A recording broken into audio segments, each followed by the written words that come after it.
The Tacoma's engine number 3 has been running hot for 2 weeks. Not hot enough for Captain Oaks to pull her from rotation. Washington State Ferries doesn't have spare boats just sitting around. Not with the Issaquah still in dry dock getting her propulsion system rebuilt. But hot enough that I've been riding the 5:40 p.m. sailing every Tuesday and Thursday, taking readings, checking the coolant flow. My daughter Lily thinks it's weird that I spend my evenings on the boat I already work on all day. She's probably right. She's 12. Everything I do is weird. Dad, just tell them to fix it properly, she said this morning over freezer waffles. Eggo, the thick kind. She won't eat the store brand. Your maintenance crew. Not a babysitter for broken engines. But that's not how marine mechanics works. You don't just fix it properly. When you've got a 50-year-old Fairbanks Morse diesel that parts don't exist for anymore. You nurse it. You learn its rhythms. You know which vibrations mean serious trouble and which ones mean Tuesday. I'm in the engine room now, 6:15 p.m., boat about 20 minutes out from Bainbridge. The Tacoma carries 202 cars and 2,500 passengers when she's full. Tonight we're maybe 60% capacity, typical for a Thursday in November. Above me, commuters are watching the Olympics disappear into fog. Below me, Engine 3 is running at 187 degrees. Normal operating temp is 165 to 175. Not emergency level. Just wrong. Got my Klein Tools multimeter, the one with the worn rubber grip where my thumb sits, checking voltage across the cooling pump. Everything reads normal. That's what doesn't make sense. Pumps working, coolant's flowing, temperatures climbing anyway. Running hot again? That's Becca Matsumoto, one of the deckhands. Been working ferries longer than I've been alive. She started in '89, back when they still let you smoke in the galley. She's holding 2 styrofoam cups of coffee from the concession stand upstairs. The coffee tastes like hot cardboard, but it's warm and it's free if you know which crew to ask. Yeah, 7 degrees over since we left Coleman Dock. I take the coffee. Tastes exactly like I expected. Coolant flows good, pumps pulling normal amperage. But she's hot. Maybe she's just tired. Becca's grinning. She makes that joke every time something breaks. Want me to tell Oaks? Not yet. Let me. The temperature gauge jumps. 187 to 193 in maybe 3 seconds. Okay, now tell Oaks. Becca's already moving toward the intercom. I'm watching the gauge climb. 195. 197. That's approaching shutdown temperature. But the coolant pressure's fine. Flow rate's normal. This isn't mechanical failure, or if it is, it's something I've never seen in 19 years of ferry maintenance. My phone buzzes. Text from Lily. Dance recital is at 7. You said you'd be there. I'm looking at the gauge, 201 degrees now, and I'm doing math in my head. 20 minutes to Bainbridge Dock, 10 minutes to get my truck out of the employee lot, 30 minutes back to Seattle if traffic's light, which it won't be. I'll miss the opening number, maybe 2, but Lily's doing her solo in the second act. I can make that. I have to make that. Her mom, my ex-wife Diane, will be there with her new husband Trevor, who's a dentist and has never missed anything in his entire organized life. The gauge hits 205. Oaks says shut her down. Becca calls from the intercom. We can't shut down mid-channel. We'll drift into.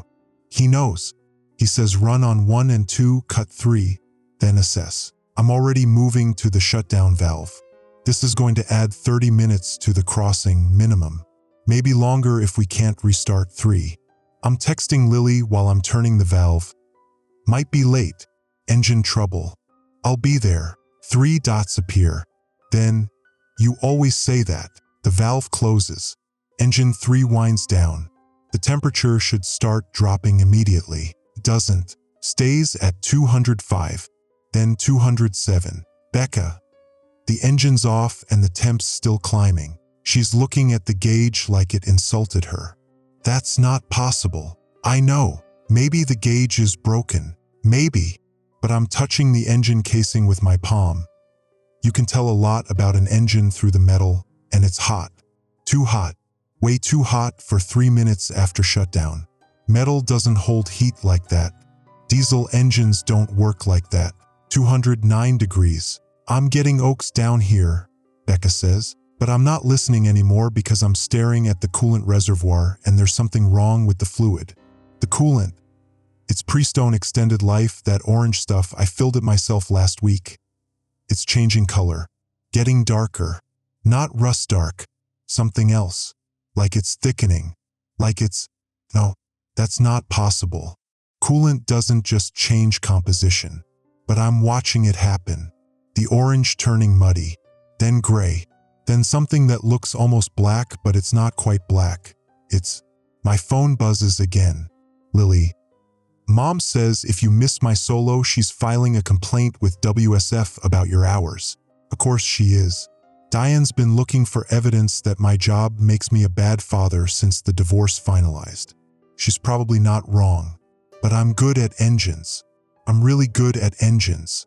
And I don't understand what I'm seeing. The temperature gauge hits 215 and the alarm starts screaming. Above us, through the engine room ceiling, I hear something else. Not the normal sounds of passengers walking around. Something wetter. Someone coughing. Really coughing. The kind of cough where you know they should be seeing a doctor, not riding a ferry. That cough doesn't sound good, Becca says. Neither does this. I'm pointing at the coolant reservoir. Look at it. She looks. Her face does something I've never seen before. Becca's seen everything: engine fires, prop strikes, that time in '03 when the Wenatchee lost steering in fog and nearly hit a tanker. She doesn't scare easy. What is that? She asks. I don't know. The coughing upstairs gets worse. Closer. Multiple people now. And there's something about the sound that's wrong. Coughs don't echo like that. The Tacoma's got good acoustics in the passenger cabin. High ceilings, open space, but this is different. This is resonating. Like it's coming from inside the walls. The temperature gauge maxes out at 220 and the needle stays there, pegged. We need to evacuate the engine room, I say, but I'm not moving. I'm staring at the coolant because it's not liquid anymore. It's moving, pulsing, like something's breathing in there. Becca grabs my arm. Let's go. Now. We're heading for the ladder when we hear the screaming start. The screaming's coming from the car deck. Not the passenger cabin upstairs. The enclosed vehicle deck where 60-some cars are parked in rows. Windows up, heaters running, commuters checking phones and waiting for Bainbridge dock. Becca's already on the radio. Oaks, we've got a situation on the car deck. Sounds like medical emergency. Static. Then Oaks, copy that. I've got reports of a disturbance. Passenger in a gray Subaru. Sending Rashid and Tompkins down. Tell them to bring medical kit, Becca says. But she's looking at me and her expression says she doesn't think medical kit's going to help. We're climbing the ladder to the car deck access. The Tacoma's got 3 levels. Passenger cabin up top with the galley and restrooms. Car deck in the middle, engine room below. The car deck is supposed to be quiet. People sitting in their vehicles, half asleep, radio playing soft. Some reading, some working on laptops. It's a 45-minute crossing. You get used to it, but when we open the access door, the sound hits us like humidity. That's the only word I can think of. The air feels wet, and the smell, Christ, the smell is like the coolant in the reservoir. Not oil, not exhaust. Something biological. Something wrong. Holy shit, Becca says. The gray Subaru's parked 3 rows in, driver's side facing us. I can see someone in the front seat, moving. The windows are fogged up completely, not just passenger breath fogged. White fog, like someone dumped dry ice in there. Rashid, one of the deckhands, young guy, maybe 24, still thinks ferries are romantic instead of just exhausting. He's approaching the Subaru with the medical kit. Tompkins is behind him. Tompkins is ex-Navy. Did damage control on destroyers, nothing rattles him. But Tompkins stops walking. Don't open that door, he says. Rashid's already reaching for the handle. They need help. Don't open that door. The person in the Subaru hits the window. not knocking for help. Slamming. Their palm flattens against the glass and the fog clears for just a second and I see their hand. The skin's wrong. I've seen frostbite. Saw it on a deckhand back in 15 who fell in the Sound in January and they pulled him out after 4 minutes. His hands look dead. Gray-blue. This isn't that. This is the skin's moving, rippling, like there's something under it trying to get out. Back away from the vehicle, Tompkins is saying. Everyone back away, but Rashid's frozen. He's staring at the window. The person inside is pressed against the glass now in their face. I grab Becca's arm. We need to seal the car deck. We can't seal the car deck. There are 60 cars down here. Maybe 120 people. I know. The person in the Subaru starts coughing. That same wet cough we heard from the engine room. And then the fog starts seeping out. Not from the doors are closed, windows up. It's coming from the vents. From the air conditioning system. Gray-white fog pouring out of the dashboard vents like smoke. And spreading. I'm watching it roll across the hood of the Subaru. Too thick. Moving too fast. That's not condensation. That's not weather. That's... Another car alarm goes off. Red Honda Civic 2 rows over. Then another. Then 3 more. All at once. Like something triggered them. But nothing touched them. Oaks, we need to evacuate the car deck immediately. Becca's saying into her radio. I don't know what's happening, but I can't evacuate the car deck, Oaks says. Static's worse now. I'm getting the same reports from the passenger cabin. Multiple people sick. The fog's up here too. I'm trying to understand that. The passenger cabin's 2 levels up. Separate ventilation system. There's no way for anything in the car deck to reach the passenger cabin that fast. Unless, what about the galley? Ask. The food service area? What about it? The AC system pulls air from the galley, recirculates it through both decks. I'm talking fast because I'm remembering the schematics, the retrofit they did in 2019. If something got into the galley air handling, it'd spread everywhere. Passenger cabin, car deck, crew areas. Everywhere. What would get into the air handling? I'm looking at the fog spreading between the cars. It's already reached the first row. A man in a blue Ford F-150 opens his door. I can see him through the windshield. He's looking around, trying to figure out what the alarm sounds are about, and the fog rolls into his truck like it's alive. Close your door. I'm shouting, but he can't hear me. The Tacoma's car deck is loud even when it's quiet. Engine noise, metal hull, water against the bow. He's 50 feet away and focused on his phone. He starts coughing. We need to get everyone into their cars, I say.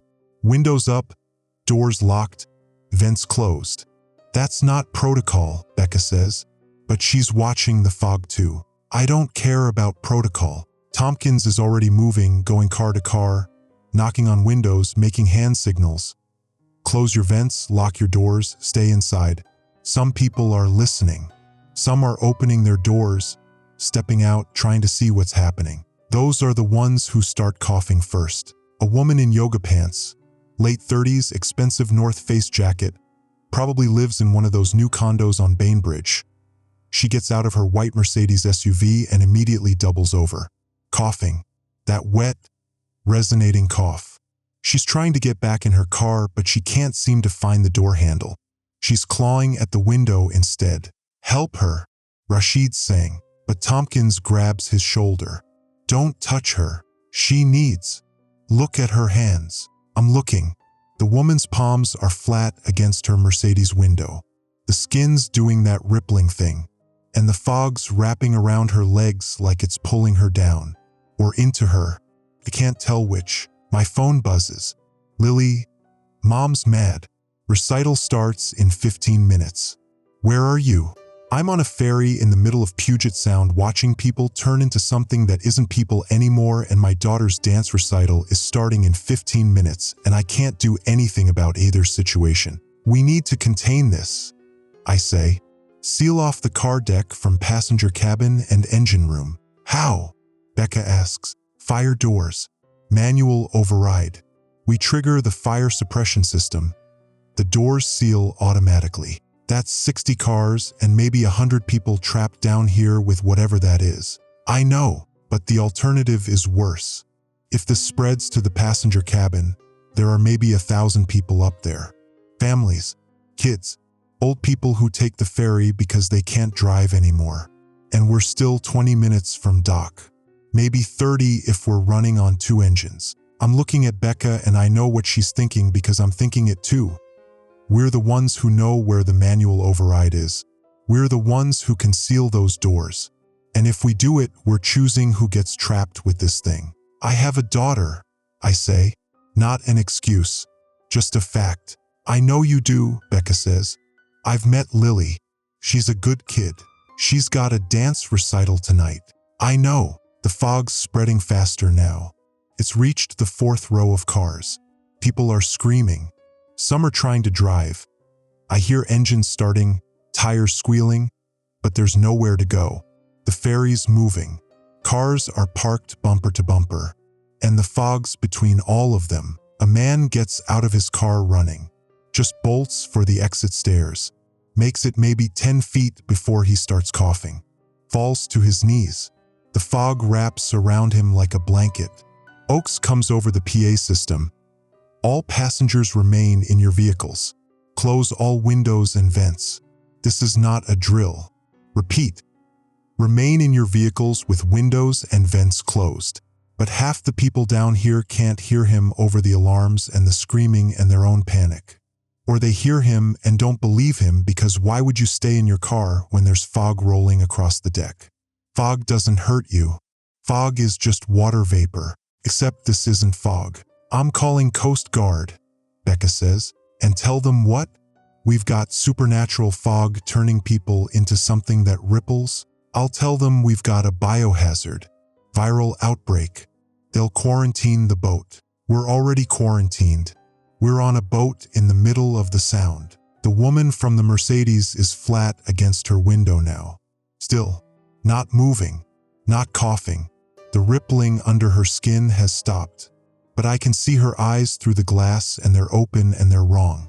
The pupils are too big, taking up almost the whole eye, like shark eyes, black and empty. Then she turns and looks at me, not at the car deck, not at the general area where I'm standing, directly at me, tracking me. Her head moves and her eyes follow and I absolutely know, that she sees me specifically, that whatever she is now, she's aware. And she's hungry. Becca gets through to Coast Guard Station Seattle at 6:42 p.m. I know the exact time because I'm checking my phone every 30 seconds. Lily's recital started 7 minutes ago. I've missed the opening number. Diane sent me a photo. Lily in her costume, silver leotard with blue ribbons, hair pulled back tight the way she hates but tolerates for performances. She's smiling, but I can see the strain around her eyes. She's looking for me in the audience. Coast Guard says they're sending a cutter, Becca tells me. 20 minutes out. They want us to maintain current course and prepare for medical evacuation. Medical evacuation. I'm watching the fog cover the 6th row of cars now. The woman from the Mercedes hasn't moved. Still pressed against her window. Still watching. 3 other people, the man from the F-150, a teenager in a black hoodie, someone I can't see clearly in a gray Prius, they're all standing now too. All still. All watching. This isn't medical. I know that. You know that. But what am I supposed to tell them? The fog's alive and people are turning into something with shark eyes. That would be accurate. That would get me committed. Tompkins is moving through the cars that aren't contaminated yet, making sure everyone's sealed in. Rashid's with him. They're both wearing the emergency respirators from the damage control locker. Those filters are rated for smoke, not biological hazards, but it's better than nothing. Every car they check, some people listen and some don't. A man in a black Tesla, maybe 40, tech worker probably lives in Seattle and commutes to Bainbridge for the views. He rolls down his window. What's going on? I've got a conference call in 30 minutes. Sir, you need to close that window, Tompkins says. I need to know when we're docking. I've got.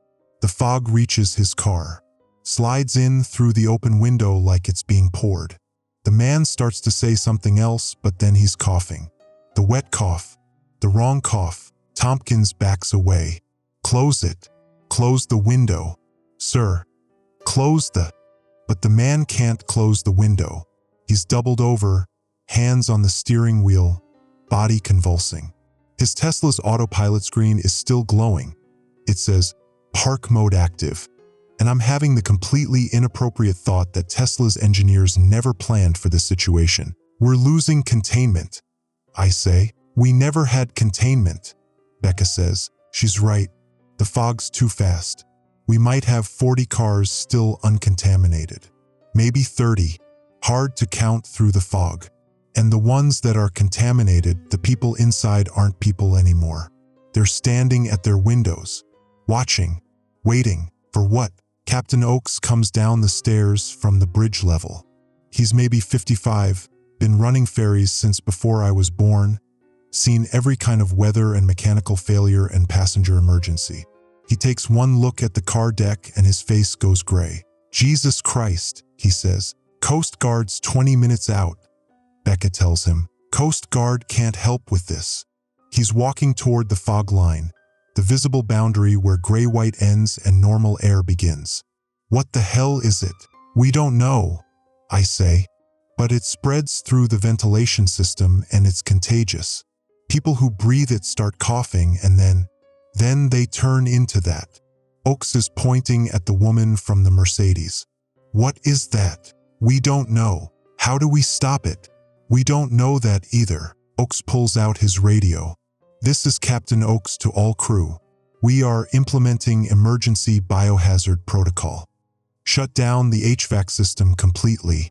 Nobody moves between decks without respirator and full containment procedure. If we shut down the HVAC, people in sealed cars will run out of air.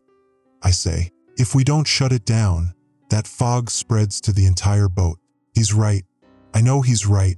But I'm looking at the cars still uncontaminated and I'm doing math. Average car cabin volume is 110 cubic feet. 2 adults. They'll burn through oxygen in maybe 45 minutes with windows closed. Kids faster. And we're still at least 25 minutes from dock, even if we could dock, which we probably can't because this is a biohazard and they'll quarantine us offshore. And my phone buzzes.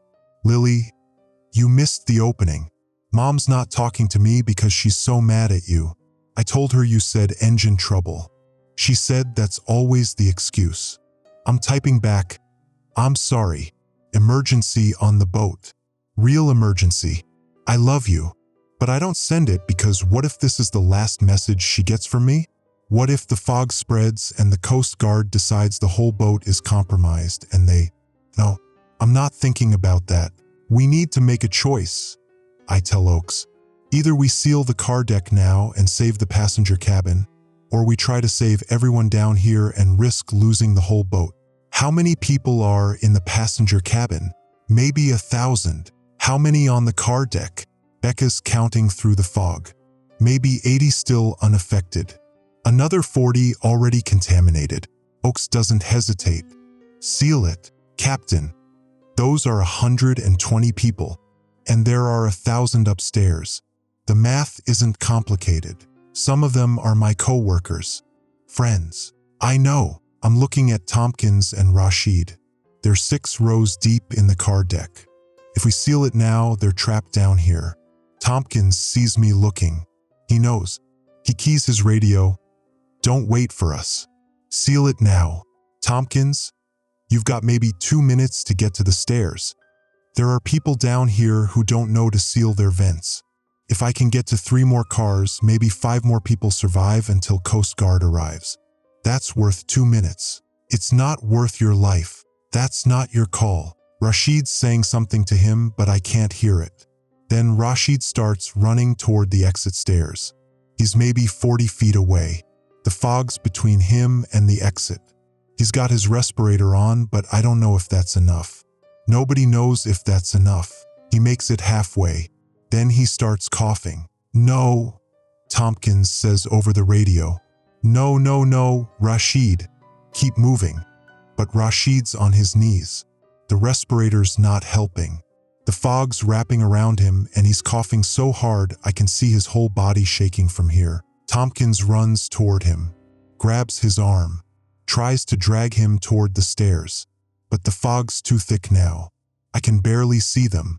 Just shapes, shadows, the sound of coughing. We need to seal it now, Oak says. Tompkins is still down there. I know. Rashid's down there. I know. Oaks isn't yelling at me. He's yelling at the situation, at the choice, at the fact that there is no good option here. But if we don't seal it, everyone on this boat dies, including Tompkins, including Rashid, including you and me and Becca and that 1,000 people upstairs who don't even know there's a problem yet. I'm looking at Becca.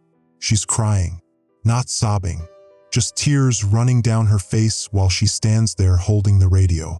She keys it. Tompkins, we're sealing the car deck. You've got 30 seconds. Understood, Tompkins says. His voice is calm, resigned. Tell my wife. Tell Alicia. Tell her I was trying to help. You can tell her yourself when Coast Guard gets here. Yeah, sure. We can hear him coughing now. I'm running to the manual override for the fire suppression system. It's in a locked panel next to the engine room access. I've got the key. All senior maintenance crew have the key. My hands are shaking so bad I can barely get it in the lock. The key turns. The panel opens. Red switch. Big red switch labeled Manual Fire Suppression Activation. Emergency only. This will seal all the fire doors. Car deck isolated from everything else. Whatever happens down there stays down there. 120 people trapped with that fog and whatever it turns them into. And my phone buzzes one more time. Lily, I'm going on in 5 minutes. If you're not here, I'm telling everyone my dad doesn't care. I flip the switch. The fire doors slam shut with a sound like thunder. Steel doors 6 inches thick, designed to contain engine room fires that burn at 2,000 degrees. They'll contain the fog. They'll contain the people. They'll contain everything. For now, the fire doors are rated for 4 hours. It's 6:51 p.m. By 10:51 p.m., either Coast Guard evacuates the survivors or the doors fail and the fog spreads to the passenger cabin. Oaks is on the radio with Coast Guard, with Washington State Ferries operations, with someone at CDC. Everyone wants information we don't have. I'm in the engine control room with Becca. We've got the security camera feed from the car deck on the monitor. 12 cameras covering the whole deck. Every angle. We can see everything. We wish we couldn't. The fog's covered the entire car deck now. Visibility maybe 10 feet, but we can see shapes moving through it. People. Except they don't move like people anymore. They move in sync. All of them, like they're being controlled by something. Or like they've become one thing with many bodies. How many survived? Oaks asks. Becca's checking the cameras, counting cars with headlights still on. People inside running their batteries to keep warm, keep the radio on, stay sane. Maybe 60 cars still occupied. That's anywhere from 60 to 120 people. Hard to tell. And the contaminated? Everyone who got out of their cars. Maybe 40 people. Plus Tompkins and Rashid. Her voice breaks on their names. I'm watching camera 7. Tompkins is standing next to a silver Honda Accord. Perfectly still. His respirator's off. Hanging from his neck. His eyes are wrong, too dark, pupils too large. He's watching the camera. Watching us watching him. He raises his hand. Waves. Jesus Christ, Oak says. Is that still him? I don't know. But then Tompkins opens his mouth and speaks. We can't hear him, the cameras don't have audio. But I can read his lips. He's saying, help us. He's still in there, Becca says. Part of him is still. Tompkins starts coughing again. Falls to his knees. When he stands up, his face is different. Empty. The person who was Tompkins is gone. Now he's just another shape in the fog. My phone's been buzzing nonstop. Diane called 4 times. Texted 6. The last text says, Lily's solo is in 10 minutes. If you're not here, Don't bother coming home. She means to her house where Lily stays weekdays. Not home. I don't have home anymore. I have an apartment in Fremont with IKEA furniture and takeout containers in the sink. I text back, emergency on ferry, people dying. 3 dots appear, then disappear. Then, you're always sorry. She's right. I am always sorry. Sorry for missing soccer games. Sorry for missing parent-teacher conferences. Sorry for choosing work over family so many times that family stopped being family. The divorce was my fault. Not because I cheated or drank or hit anyone. Because I chose engines over people. Because I understand cooling systems better than I understand my own daughter. And now I'm on this boat making choices about who lives and who dies, and all I can think about is that Lily's doing her solo in 10 minutes and I'm not there. Coast Guard's 15 minutes out, Oak says. They want us to maintain position. They're bringing medical evacuation team. There's nothing to evacuate, I say. Everyone down there is either sealed in their cars or they're contaminated. Then what do you suggest? I'm looking at the temperature gauge for engine 3. It's been climbing again. We shut it down 40 minutes ago. Should be cooling by now. Should be down to ambient temperature. Instead, it's at 237 degrees. And the coolant reservoir, I can see it from here through the engine room access window. It's not fluid anymore. It's thick, moving, pulsing, just like I saw before. The fog started in the engine room, I say. Engine 3 overheating. Coolant changing composition. Then it spread through the ventilation system. So what if the fog isn't coming from the passengers? What if it's coming from the boat itself? Oak stares at me.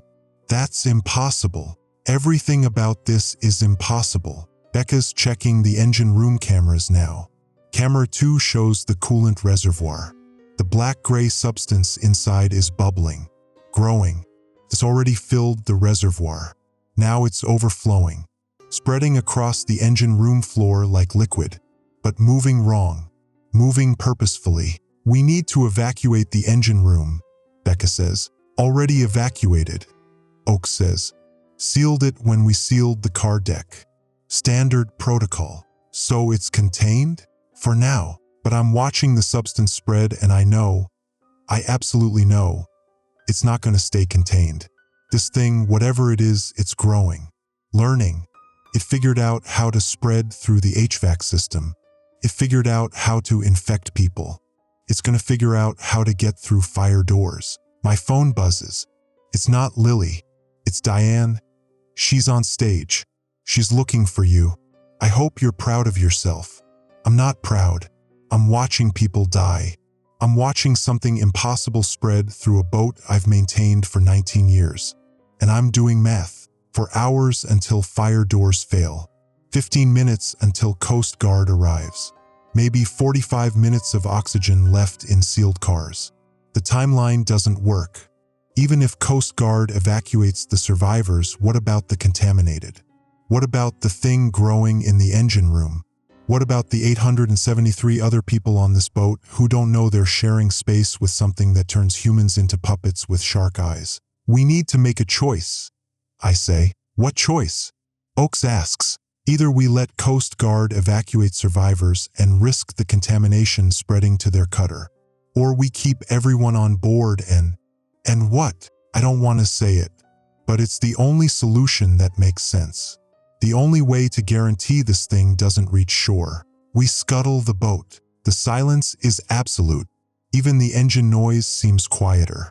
Becca and Oakes are staring at me like I just suggested murdering children. You want to sink the Tacoma, Oakes says. Not a question. Statement. With 1,000 people on board, Becca adds. We evacuate the passenger cabin first. Everyone upstairs. They're not contaminated. Coast Guard takes them. Then we sink a ferry with 120 people still trapped in their cars on the car deck. Oakes finishes. That's what you're suggesting. They're already dead, I say. Even if they survive the fog, they'll run out of oxygen in 30 minutes. We can't evacuate them without opening the fire doors. If we open the doors, The fog spreads. You don't know they're dead, but I'm looking at the camera feeds. The people in the sealed cars, they're panicking now, running their engines, trying to call for help, banging on windows. The fog's seeping under door frames, through air vents even though they're closed. It's finding ways in, one car at a time. The Honda Accord. There's a woman inside, maybe 30. I can see her screaming though I can't hear it. The fog's curling around her ankles now. In 30 seconds, she'll start coughing. In 2 minutes, she'll be standing outside her car with those shark eyes, watching us through the cameras. I know they're dead, I say. Oaks pulls out his radio, keys it, doesn't speak for 5 seconds. Then, Coast Guard, this is Tacoma. We need emergency evacuation of passenger cabin only. Repeat, passenger cabin only. Car deck is quarantine zone. No one enters, no one exits. Copy that, Tacoma. Coast Guard responds. Cutter Osprey is 8 minutes out. What's the status of car deck passengers? Oaks looks at me. Rebecca, back at the radio. Car deck passengers are Kia, he says. All of them. It's a lie. 60 cars. Maybe 100 people still breathing, still hoping. But it's the necessary lie. The lie that keeps this thing from reaching Seattle. My phone rings. Not a text. A call. Lily. I stare at her name on the screen. I haven't answered a call from her in 3 months. We only text because I'm always working, always on the boat, always busy. If I answer now, what do I say? Sorry I missed your solo, honey, but I'm about to sink a ferry with 100 people on it. I don't answer. The call goes to voicemail. 10 seconds later, she texts. I saw you weren't there. I messed up the third turn because I was looking for you. Everyone saw. Thanks. I'm looking at Oaks. We need to talk about scuttling procedure. We're not scuttling anything until Coast Guard evacuates the passenger cabin. That gives the contamination 8 more minutes to spread.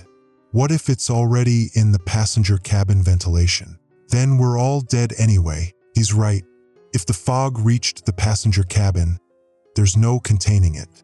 1,000 people breathing contaminated air, coughing, transforming, and we're still 20 minutes from shore. No further now, we've been drifting on reduced engine power. Maybe 25 minutes. In 25 minutes, 1,000 infected people could. No, I'm not thinking about that.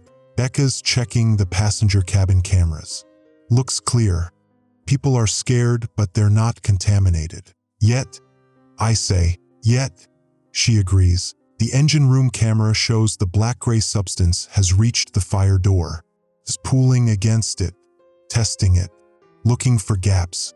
The door's sealed tight. I know because I installed the seals myself 2 years ago, replaced all the weather stripping, tested for air leakage. Nothing's getting through that door, except the substance finds a gap. Bottom left corner, where the door meets the deck. There's a drainage channel there, required by maritime code so water doesn't pool in the engine room. 1/4-inch gap. Too small for water to pool, big enough for... The substance pours through. Slow. Deliberate. Like honey. Like blood. It spreads across the deck outside the engine room. Toward the passenger cabin stairs. It's out, Becca says. The contamination breached engine room containment. Oaks is already on the radio. Coast Guard. We have breach of quarantine. Contamination is spreading. Recommend immediate evacuation. All personnel. Tacoma. Osprey is 6 minutes out. Can you contain the breach? Negative. Contamination is... Oak stops.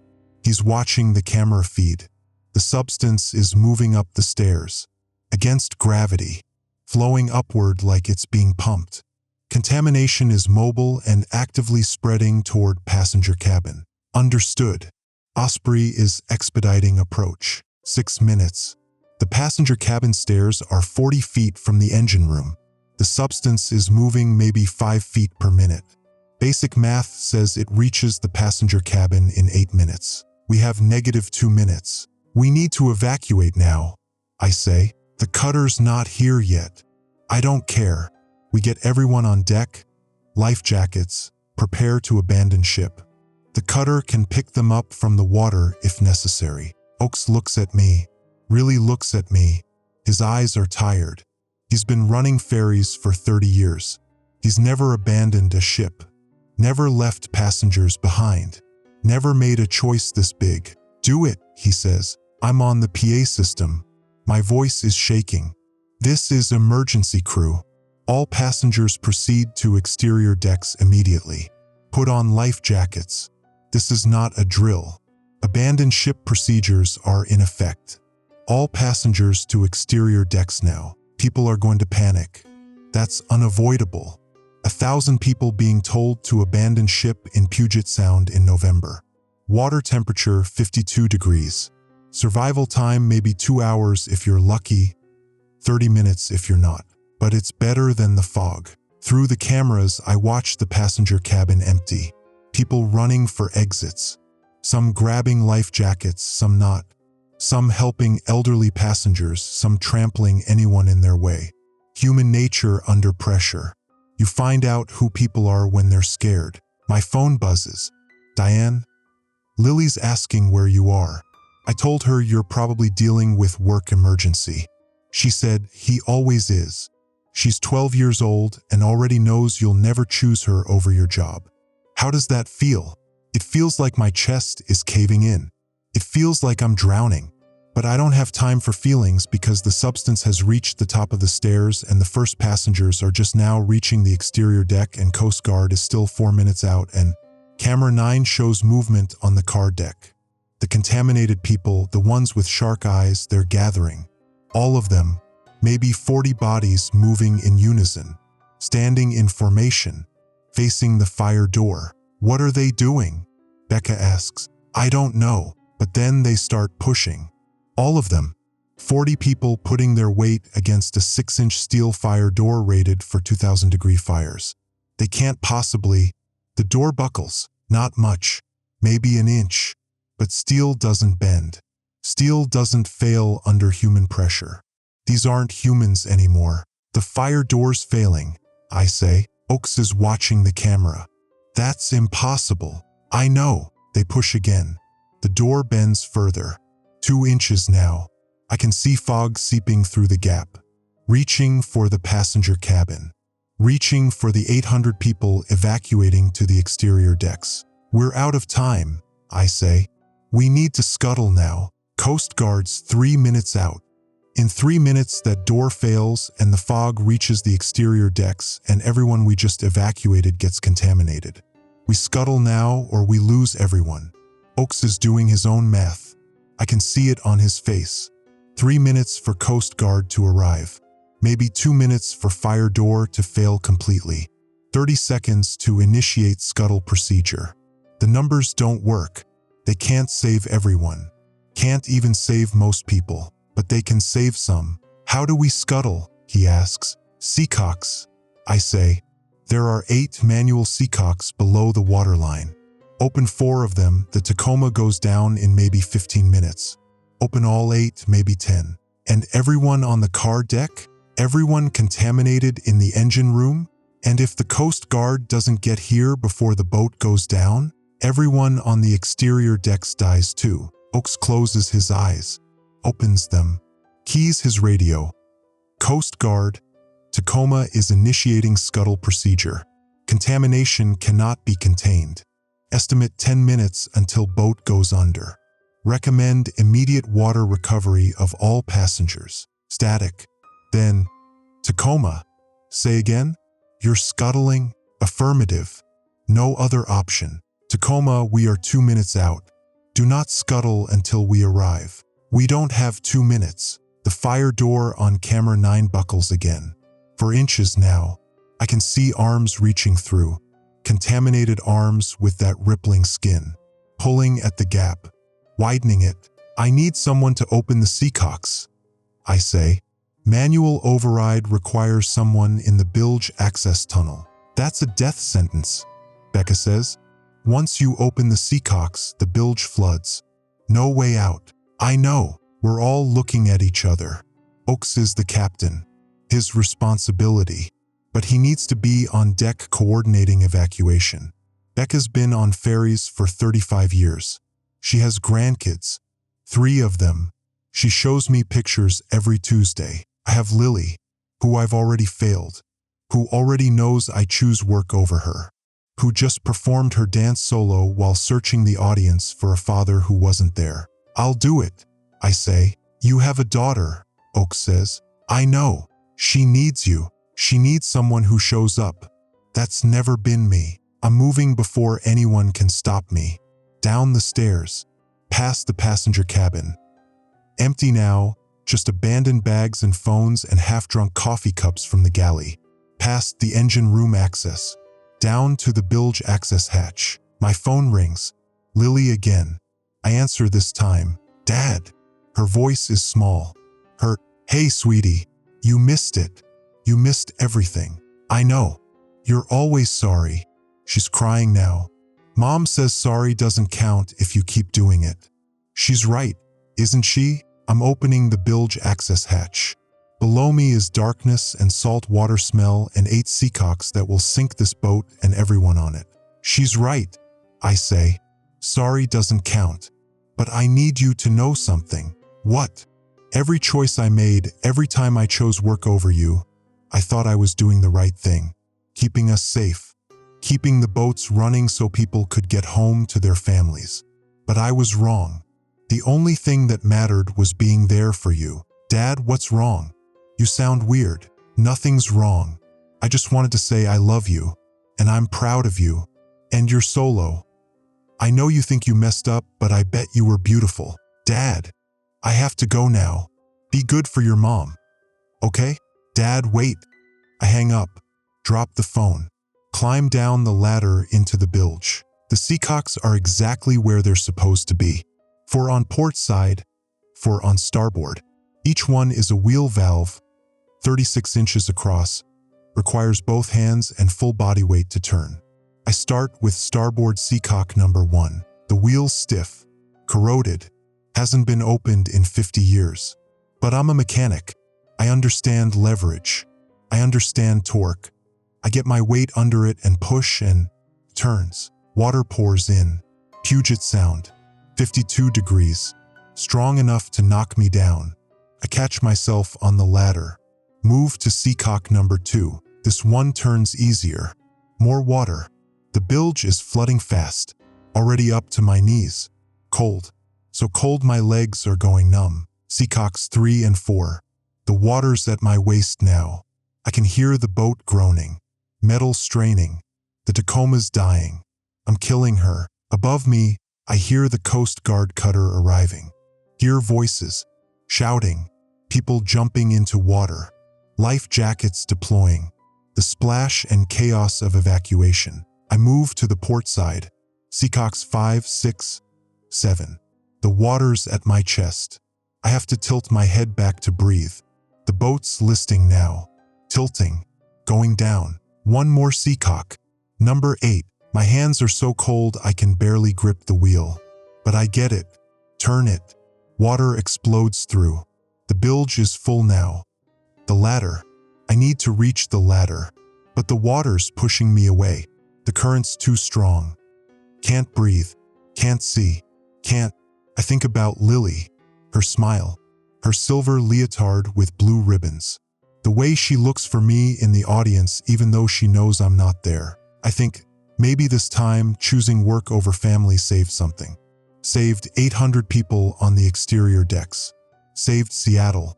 Saved everyone except the 120 people on the car deck and the 40 contaminated and me. I think that's not a bad ratio. I think Lily will understand someday. I think, no, she won't. And I don't blame her. The water's in my lungs now. Everything's dark, cold, quiet. The last thing I feel is my phone vibrating in my pocket. One more text from Lily that I'll never read. The Tacoma went down at 7:23 p.m., 12 miles from Bainbridge Island, in 287 feet of water. Coast Guard cutter Osprey recovered 847 passengers from the exterior decks. Hypothermia claimed 18 more before they reached shore. Captain Oakes survived. Becca survived. The car deck passengers, all 122 of them, went down with the boat. Tompkins, Rashid, the woman from the Mercedes, the man from the Tesla with his conference call. 60 families who were just trying to get home. And me, except I didn't die. Coast Guard diver found me in the bilge 3 hours after the Tacoma settled on the bottom. I was unconscious. Water temperature 47 degrees at that depth. I'd been dead for at least 2 hours. But when they brought me up, I started breathing. The CDC quarantined me for 6 weeks at their facility in Atlanta. They ran every test: blood work, tissue samples, brain scans. They found the contamination in my lungs. Same substance that was in the engine coolant. Same stuff that turned 40 people into puppets with shark eyes. But it didn't turn me. It just stays there, growing, slowly. They show me the x-rays every week. The gray-black shadow in my left lung getting bigger. 1/4 inch last month. 1/2 inch now. In 6 months, it'll fill the whole lung. In a year, maybe both lungs. They don't know what happens then. I'm back in Seattle now. They let me go on condition I report for testing twice a week. Wear a medical monitor. Stay away from public spaces. Don't get within 6 feet of anyone who isn't wearing respiratory protection. I live alone, still in the Fremont apartment. I put my ferry maintenance uniform in the closet. Washington State Ferries terminated my employment. Liability reasons, they said. They gave me 6 months severance and a non-disclosure agreement. I signed it. What am I going to say? The boat was contaminated by supernatural fog that came from engine coolant. They recovered 7 bodies from the car deck wreckage.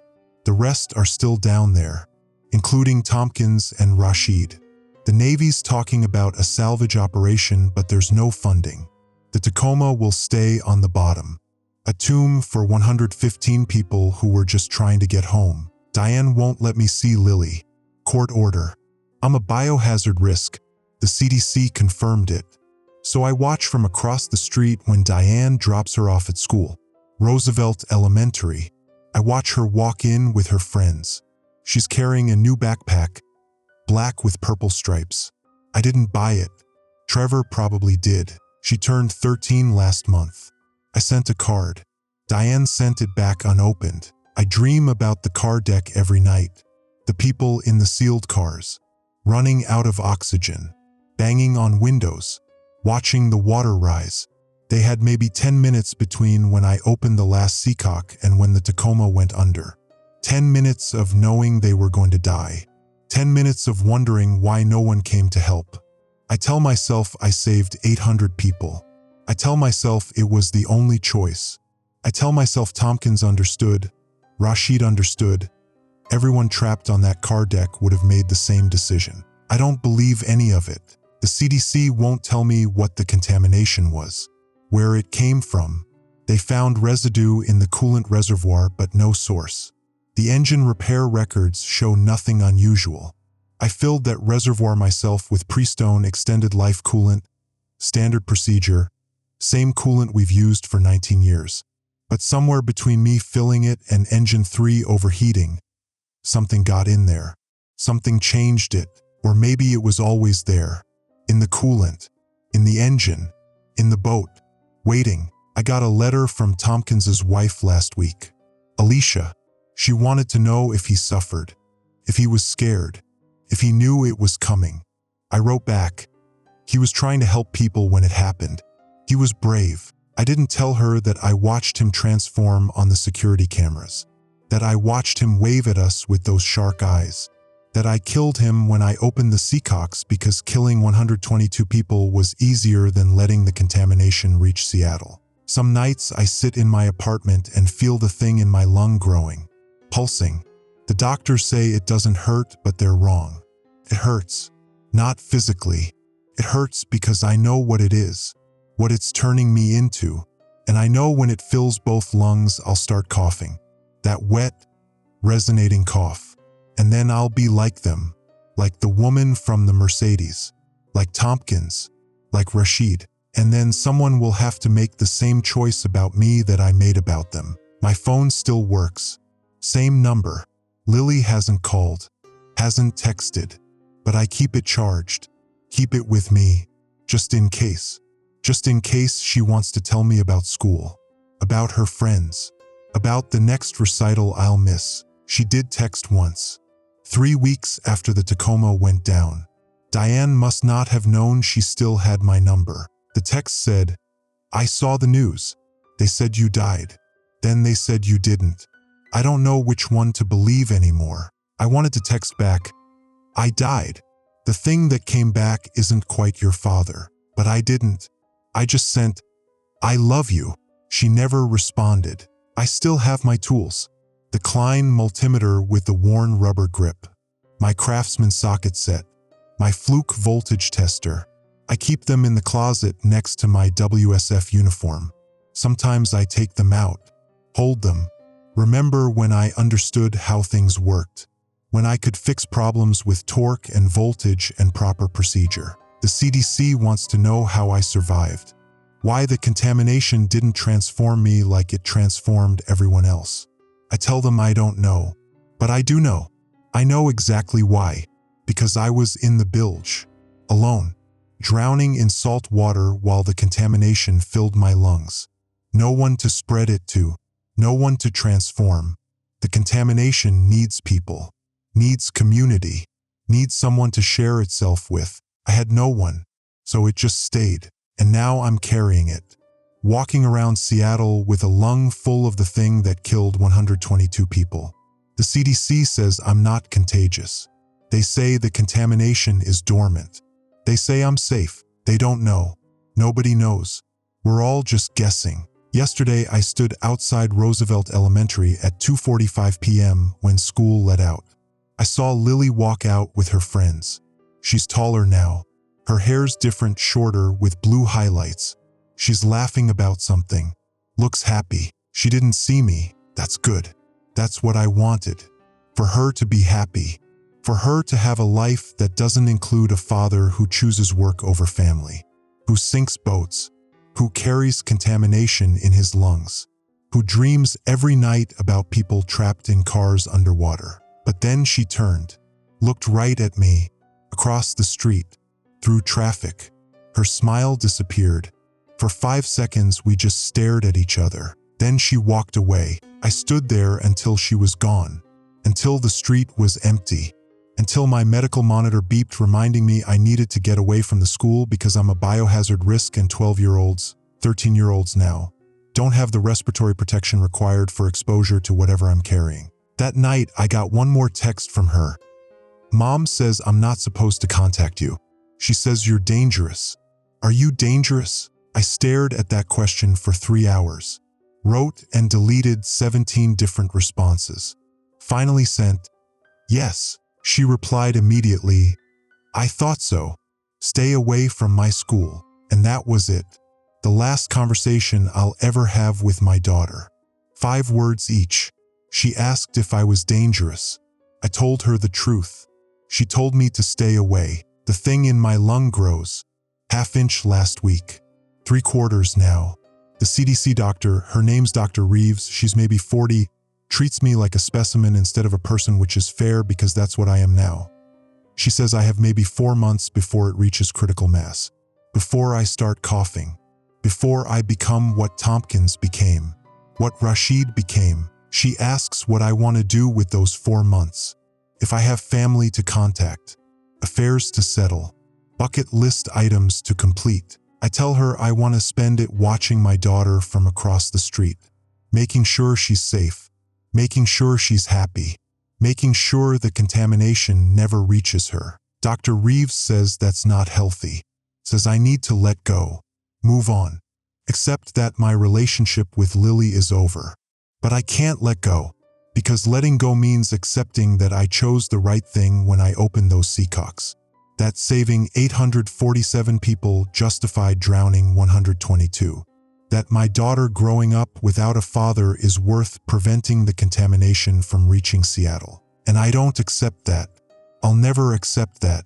Every Tuesday and Thursday at 5:40 p.m. I stand at the ferry terminal and watch the boats come in. The Wenatchee, the Walla Walla, the Kitsap, the Spokane. Not the Tacoma. She's at the bottom of Puget Sound with 115 people still trapped in their cars. I watch the commuters walk off, tired, annoyed, checking their phones, complaining about delays. They have no idea how lucky they are, that they got on a boat that didn't have contamination growing in the coolant reservoir, that they made it home, that they get to see their families. I don't get to see mine. The contamination grows. My daughter stays away. The CDC takes notes. And somewhere at the bottom of Puget Sound, 115 bodies sit in sealed cars waiting for a salvage operation that will never come. I killed them. I know I killed them. I opened 8 seacocks and flooded the bilge and sent them to the bottom. Tompkins, Rashid, the woman from the Mercedes, the man from the Tesla, 60 families. The CDC says I'm a hero, says I saved Seattle, says the contamination would have spread to every ferry in the system, to every passenger, to downtown, to the entire Puget Sound region. Says I made the hard choice. They're probably right, but I'm not a hero. I'm a mechanic with a lung full of contamination and a daughter who won't return my calls and 122 people on my conscience. And in 4 months, when the contamination fills both lungs, when I start coughing that wet, resonating cough, someone else will have to make the same choice about me. I hope they choose faster than I did. I hope they don't spend the rest of their lives standing outside elementary schools watching children who won't look at them. I hope they understand that some choices don't have right answers. That saving 847 people and killing 122 feels exactly the same as killing everyone. That being a hero and being a monster are sometimes the same thing. The thing in my lung pulses, grows, waits, carry my phone, keep it charged, keep Lily's number saved even though she'll never text again, just in case someday she wants to know why I wasn't at her dance recital. So I can tell her, I was on a boat in Puget Sound choosing between saving strangers or saving myself. I thought that made me good. I was wrong. Good would have been showing up to her solo. Good would have been being the father she needed instead of the mechanic the ferry system needed. But I understand coolant flow better than I understand people. I understand torque better than I understand love. And now I'm carrying contamination in my lungs and my daughter won't look at me and 122 people are dead because I opened 8 seacocks and that's the only thing I'll ever be remembered for. Not Lily's father, not Diane's ex-husband, not 19 years of ferry maintenance and perfect safety record, just the mechanic who sank the Tacoma. The contamination grows. I wait,